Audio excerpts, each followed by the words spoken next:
हो गए, लेकिन हमारे हाथ कुछ नहीं आया। आज हमें एक ऐसा लीडर मिला है, हमारा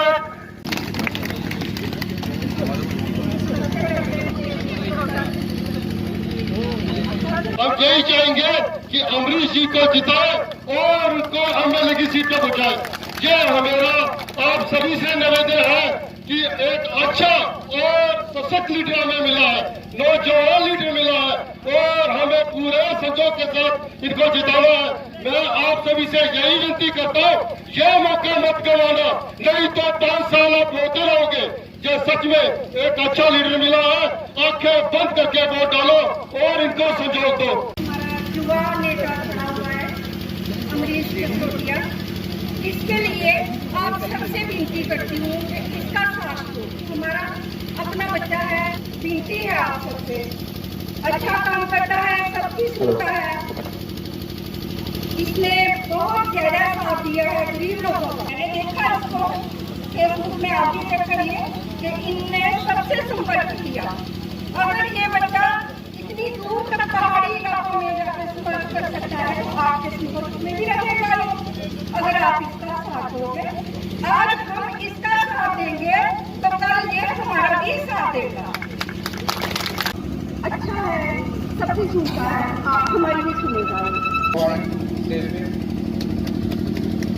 आज यहाँ पे कंडी क्षेत्र में लोगों के पास सड़कें नहीं है, पानी नहीं है, बिजली के दाम आप देख रहे हैं।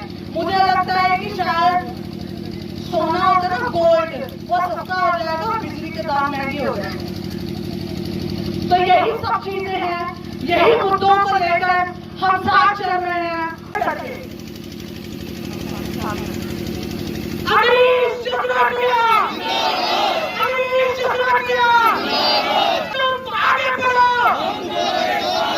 अमरीश तुम आगे बढ़ो। तन मन और धन से, ईमानदारी से, ये नहीं है कि जो अमरीश ने बुलाया है हम उधर आदमी डाल देते हैं कि वापस चले हैं, वो नहीं होना चाहिए। जो जितने लोग ये आए हैं ये तन मन और धन से आए हैं। मैं बाकी अपनी मातृशक्ति माता बहनों को और ज्यादातर नौजवान साथी जो जंगबज है ये तख्ता पढ़ सकता है, नौजवान ही राजनीति में आ सकता है और आज नौजवान ही तख्ता पढ़ सकता है।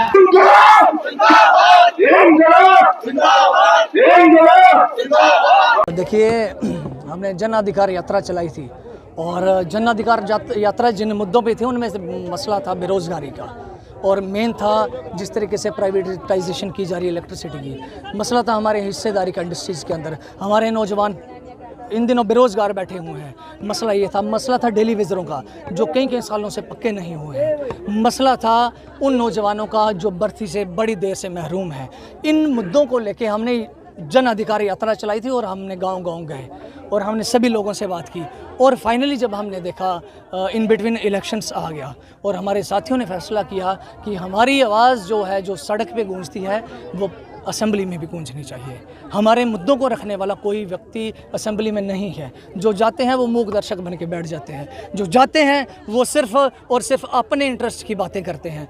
और इसलिए सभी साथियों ने फैसला किया और हमने जसरोटा कॉन्स्टिट्यूंसी के सभी लोगों को बुला के यहाँ जन अधिकार सम्मेलन किया है ताकि जनता के अधिकार जो हैं वो उनको कैसे मिल सकें इस पर चर्चा की जाए और आने वाले जो चुनावी दिन हैं उसमें किस तरीके से हमारी भागीदारी होगी उस पर हमने फैसला किया है और सभी ने हाथ खड़े करके कंसेंट दी है, एक सहमति जाहिर की है कि आने वाले असेंबली चुनावों में हम उतरेंगे और जो हमारा मैनिफेस्टो है बहुत जल्द लोगों के बीच रखने वाले हैं इस कॉन्स्टिट्यूंसी को लेके खासकर। बाकी हमारे जो मुद्दे हैं वो आपसे हमने डिस्कस किए हैं और रैली में भी बोले हैं। जी, सभी लोग परेशान हैं, हताश हैं, खासकर नौजवान, हमारे बुज़ुर्ग, हमारी मातृशक्ति, विधवा पेंशन दी जाती है, बुज़ुर्गों को पेंशन दी जाती है, 1000 रुपये में उनकी दवाइयाँ भी नहीं आती हैं।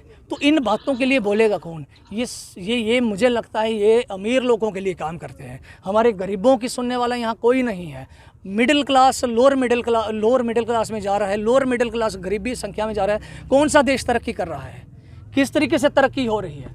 नौजवानों की बात करने वाला यहाँ दिखता ही नहीं कोई। उल्टा नौजवान जब प्रोटेस्ट करते हैं उन पर लाठियाँ बांधी जाती है। तो इस तरीके का काम नहीं चलेगा और नहीं चलने देंगे। देखिए, इनका एक ही मंत्र है, बाय हुक्का और क्रुक किसी तरीके से हमने जीतना है। उसके लिए चाहे पैसों की नदियाँ बहानी पड़े, हर तरीके से इन्होंने कोशिश करनी है किसी ना किसी तरीके से हम चुनाव में सीटें निकालें। उसके लिए चाहे इनको पैराशूट एंट्री करानी पड़े, चाहे किसी हंस पे बिठा के इनको यहाँ ज़मीन पे अपने कैंडिडेटों को उतारना पड़े। हम देख रहे हैं ऐसे ऐसे लोगों के नाम चर्चा में हैं और टिकटों के लिए हज़ारों करोड़ों रुपया ये देने को तैयार बैठे हुए हैं। और करोड़ों में जब टिकटें खरीदी जाएंगी तो जनता को क्या डिलीवर किया जाएगा? लोगों को दुगने दाम पर लोगों से पहले वसूली की जाएगी, बाद में जो बचेगा वो अपने कार्यकर्ताओं में थोड़ा थोड़ा बांट दिया जाएगा। तो इससे जनता का, गरीब का, आम लोगों का विकास नहीं होगा, ये समझते हैं। और ऐसी एंट्रीज़ को हम दरकिनार करते हैं और हम ये समझते हैं कि जो ऐसी एंट्री है, क्या हमारे कंडी क्षेत्र की समस्याओं को समझने वाला कोई नहीं है? हम समझते हैं। हमने लोगों के बीच गए हैं, ऐसे ऐसे इलाकों में गए हैं जहाँ सड़क नहीं है, जहाँ पुल नहीं है, बच्चे 10-10 दिन तक स्कूल नहीं जा पाते। तो ऐसे लोग जो इतने सालों से विकास नहीं कर पाए, अब पैराशूट एंट्री लेके कभी एक कंस्टिट्यूंसी से दूसरे में जाते हैं, दूसरे से तीसरे में जाते हैं। तो जनता, हम जानते हैं, इनको नकारेगी इस बार और लोग मुद्दों पर वोट करेंगे। युवाओं का भविष्य अंधकार में है। युवा को समझ नहीं आ रहा है कि हम किस तरफ जाएं। रोशनी की कोई उनको उम्मीद नहीं दिखती। वो देखते हैं कि हमारा जो पढ़ लिख के बच्चियाँ, हमारी बहनें MSc BEd की है, वो आज घर में बैठे हैं, बेरोज़गार बैठे हैं और प्राइवेट स्कूलों में जाते हैं, 7-7, 6-6 हज़ार मिलता है। एक्सप्लॉयटेशन है, ये एक्सप्लॉयटेशन है। सरकारी स्कूलों को सरकार बंद कर रही है, सरकारी नौकरियां कहाँ निकालेंगे? सरकार की पॉलिसी है कि प्राइवेट उद्योग में हमें बढ़ावा देना है और सरकारी तंत्र को हमें ख़त्म करना है। तो हम समझते हैं ये आम लोगों के हित में नहीं है और सरकार को बहुत जल्द सरकारी नौकरियां, इवन कि टीचर्स की नौकरियां निकालनी पड़ेंगी। अगर नहीं निकालेंगे और जनता के आशीर्वाद से जब हम असेंबली में पहुँचे तो ये काम करने के लिए हम इनको मजबूर कर देंगे। 2013 का एक कैबिनेट डिसीजन है जिसमें 90% जो नौकरियां हैं वो हमारे लोगों की सुनिश्चित की गई हैं। लेकिन आज हम देख रहे हैं 90% तो बाहर के लोग यहाँ काम कर रहे हैं। उन्होंने डोमिसाइल बना लिए हैं, उन्होंने अपने वोटर कार्ड बना लिए हैं। मतलब हर तरीके से हमें डिच करने की कोशिश की जा रही है। हमारी नौकरियों पर कब्जा बाहर के लोगों का है। हमारा नौजवान बेरोज़गार घूम रहा है, बाहर जाके जॉब कर रहे हैं। क्या हमारा नौजवान इतना सक्षम नहीं है? जो बाहर की इंडस्ट्रीज़ को चला सकता है वो यहाँ की इंडस्ट्रीज़ को भी चला सकता है। वो सक्षम है इन बातों में, लेकिन कोई सुध लेने वाला नहीं है। और दूसरी तरफ हम समझते हैं डेमोग्राफी हमारी चेंज की जा रही है। हमारी जो वोट की ताकत है उसको डिल्यूट किया जा रहा है, वो बाहर के बाशिंदों को दी जा रही है हमारी वोट की ताकत। हम समझते हैं अगर इसी तरीके से सिलसिला चलता रहा, किसी ने रोकथाम नहीं लगाई, जो आज जनता बैठी थी ये वही है जो रोकथाम लगाने की इच्छुक है। और अगर हम इनकी आकांक्षाओं पर खरा नहीं उतरे, अगर इनकी आवाज़ में आवाज़ नहीं मिलाई, तो आने वाले दिनों में हम यहाँ देखेंगे कि इंडस्ट्रीज़ में बाहर के लोगों का कब्जा है और यहाँ से CTM से एक MLA तैयार हो रहा है, सांबा इंडस्ट्रियल एरिया से एक MLA तैयार हो रहा है, बड़ी ब्राह्मणा इंडस्ट्रियल एरिया से एक MLA तैयार हो रहा है और सब बाहर के होंगे। हमारी नुमाइंदगी करने वाला बचेगा ही नहीं कोई। जो अनुमान है, जिस तरीके से इंडस्ट्री आ रही है, बाहर से 2-2.5 लाख लोग आएंगे। जब आएंगे हमारे लोग कहाँ जाएंगे? हमारे रिसोर्सेज पर हर तरीके से लूट है। इन चीज़ों पर हम चुनाव में उतरने वाले हैं और इन मुद्दों पर हम बात करेंगे। क्या समझते हैं? यहाँ पे ठगा गया है। डेवलपमेंट वो नहीं होती है कि आप जहाँ इंडस्ट्री, हम इंडस्ट्री के खिलाफ नहीं है। हमारा था कि इंडस्ट्री अच्छे इलाके में लगाई जाए, इंडस्ट्री वहाँ लगाई जाए जहाँ उसकी ज़रूरत है, और इंडस्ट्री किसी बंजर ज़मीनों पर लगाई जानी चाहिए थी, हरा भरा इलाका ख़राब करके नहीं। डेवलपमेंट यहाँ तक अगर रोड पहुँच रहा है, अच्छी बात है, पहुँचाइए। लेकिन दूसरी तरफ जहाँ हमारे नौजवान जो सरहदों पर काम करते हैं, उनकी फैमिलीज़ यहाँ घर में बैठी होती है, क्या उनको रोड की ज़रूरत नहीं है? क्या उनको पानी की ज़रूरत नहीं है? क्या उनको बिजली की ज़रूरत नहीं है? हमारे इलाकों में तो सड़क, पानी, बिजली के लिए अभी 75 सालों बाद भी यहाँ रोना यही है। तो कहाँ की डेवलपमेंट है? ये कहाँ का विकास है? विकास अगर शहरों में दिखता है, हिंदुस्तान आपने 2 बनाने हैं, इंडिया और भारत, तो बनाते रहिए। इंडिया आपको शहरों में अगर दिखता है तो दिखता रहे।